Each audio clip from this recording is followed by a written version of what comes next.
Subscribe करें अपने YouTube channel लानामोट medicine को और बेल आइकन दबाएं लेटेस्ट नोटिफिकेशन पाने के लिए। वेलकम फ्रेंड्स, सुस्वागतम दोस्तों।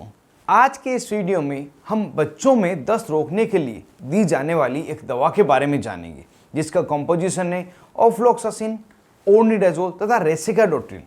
यह दवा सस्पेंशन के फॉर्म में अवेलेबल है जिसे छोटे बच्चे तथा बड़े बच्चों में सभी में दिया जाता है। सबसे पहले हम यह जान लेते हैं कि यह दवा क्या नाम से मेडिकल स्टोर पर मिल जाती है। उसके बाद हम जानेंगे ये तीनों ही दवाइयाँ किस तरह से कार्य करती है और कौन सी बीमारी में इस दवा को दिया जाता है।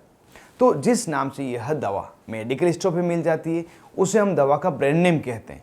कुछ पॉपुलर ब्रांड नेम जैसे कि Oflorex OZ syrup, Fenoflox OR syrup, फीक्विर OZ syrup, Offloxter OZ syrup, Rico OZ syrup आदि।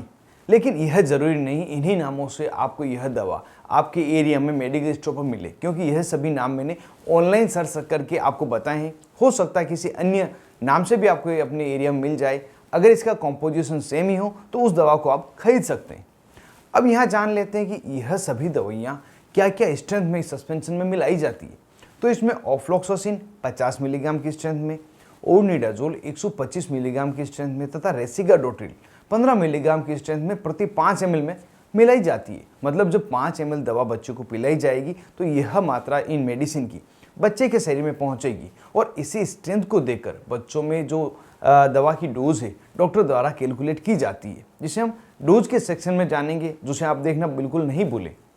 अभी हम यह जान लेते हैं कि इस सस्पेंशन में यह सभी दवाइयाँ किस तरह से कार्य करती है तथा इस दवा को बच्चों में किन किन बीमारियों को ठीक करने के लिए दिया जाता है। तो इस सस्पेंशन में जो ऑफ्लॉक्सासिन तथा ओर्निडाजोल है यह दोनों ही एंटीबायोटिक दवाइयाँ हैं जो बैक्टीरिया को मारने का काम करती है। इसमें ऑफ्लॉक्सासिन बैक्टीरिया के डीएनए गायरेज को इनहिबिट करता है और यह डीएनए गायरेज बैक्टीरिया की ग्रोथ के लिए, डीएनए की रिपेयरिंग के लिए बहुत ही ज़्यादा आवश्यक है। और जो ओर्निडाजोल है यह बैक्टीरिया में प्रोटीन सिंथेसिस को रोकता है, जिससे कि बैक्टीरिया के सेल्स खत्म होने लग जाते हैं और बैक्टीरिया मर जाते हैं। इसके अलावा भी यह एंटी पैरासाइटिक इफेक्ट भी रखता है, इस कारण से पैरासाइटिक इन्फेक्शन को ठीक करने के लिए भी यह सक्षम है। रेसिकाडोट्रिल यह एक एंटी डायरियल मेडिसिन है जिसे एनक्लिफ्रिनेज इनहिबिटर भी कहते हैं। यह मुख्य रूप से दस्त को रोकने का काम करती है और इस तरह से तीनों ही दवाइयाँ मिलकर बच्चे में बीमारी को ठीक करती है और बच्चे की दस्त को रोक देती है। अब किन किन बीमारियों में यह दवा दी जाती है अगर इसकी बात करें तो इस दवा का प्रयोग मुख्य रूप से पेट तथा इंटेस्टाइन से जुड़ी हुई जो बीमारियां हैं उनको ठीक करने के लिए दिया जाता है। और इसमें सबसे प्रमुख जो बीमारियां हैं वे हैं डायरिया, डिसेंट्री तथा लूज मोशन। यह वे स्थितियां हैं जिसमें इंटेस्टाइन में बैक्टीरियल या पैरासाइटिक इन्फेक्शन होने के कारण बच्चों में बार बार मोशन होने लग जाता है। जब यह मोशन दिन में 3 से 4 बार होता है तो इसे हम डायरिया का रूप कहते हैं। अगर ये मोशन दिन में 8 से 10 बार होने लग जाए और साथ ही पानी के जैसी दस्त लगने लग जाए तो उसे हम डिसेंट्री कहते हैं। डिसेंट्री में बच्चों के शरीर में से पानी के साथ में इलेक्ट्रोलाइट की कमी भी होने लग जाती है। तो इन स्थितियों में दस्त को रोकने के लिए यह दवा डॉक्टर द्वारा दी जाती है। चूँकि यह दवा एंटीबायोटिक तथा एंटी पैरासाइटिक ड्रग दोनों का कॉम्पोजिशन है तो तुरंत ही बैक्टीरियल इन्फेक्शन को ठीक करने के साथ में दस्त को ठीक करने में बहुत ही फायदा करती है। अब जान लेते हैं इस दवा को लेने पर बच्चों में क्या क्या साइड इफेक्ट हो सकते हैं और कितनी मात्रा में यह दवा बच्चों में दी जाती है। साइड इफेक्ट की बात करें तो सामान्यतः जो बच्चों में साइड इफेक्ट दिखे देते हैं उसमें बच्चे को उल्टी जैसा लगना, उल्टी होना, पेट में दर्द होना, पाचन शक्ति का कम हो जाना, बच्चे का हल्का सिर दर्द होना, थकान सा लगना, इस तरह के कुछ कॉमन साइड इफेक्ट दिखते हैं। यदि यह या इसके अलावा कोई दूसरे अनडिजायरेबल इफेक्ट आपको लगे तुरंत ही एक बार इस दवा को लेना बंद करें और अपने नज़दीक अस्पताल में डॉक्टर से संपर्क करें। अब जानते हैं इस दवा को कितनी मात्रा में तथा कितने दिनों तक डॉक्टर द्वारा बच्चे में दिया जाता है।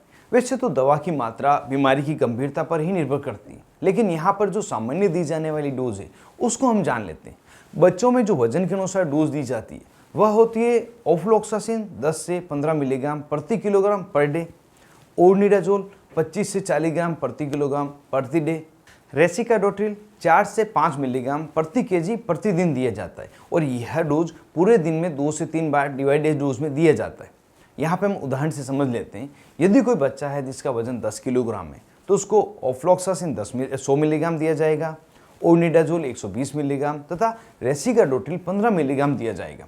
और यह सभी स्ट्रेंथ इस सस्पेंशन की 5 ml मात्रा लेने पर ही आ जाती है, जिसकी कैलकुलेशन आप स्क्रीन पर देख पा रहे हैं। साथ ही वीडियो की शुरुआत में हमने इसको जाना था। यह दवा मरीज में सामान्यतः 3 दिन से लगाकर 5 दिन तक दी जाती है और इससे ज़्यादा फायदा नहीं हो तो 7 दिन तक भी इसे दिया जाता है। लेकिन यह देखा गया है कि 5 दिन में देने पर बच्चों में दस्त पूरी तरह से रुक जाती है और दस्त के कारण हुई इलेक्ट्रोलाइट तथा पानी की कमी को दूर करने के लिए डॉक्टर द्वारा ORS गोल, जिसे ओरल रिहाइड्रेशन साल्ट कहते हैं, यह पीने की सलाह दी जाती है।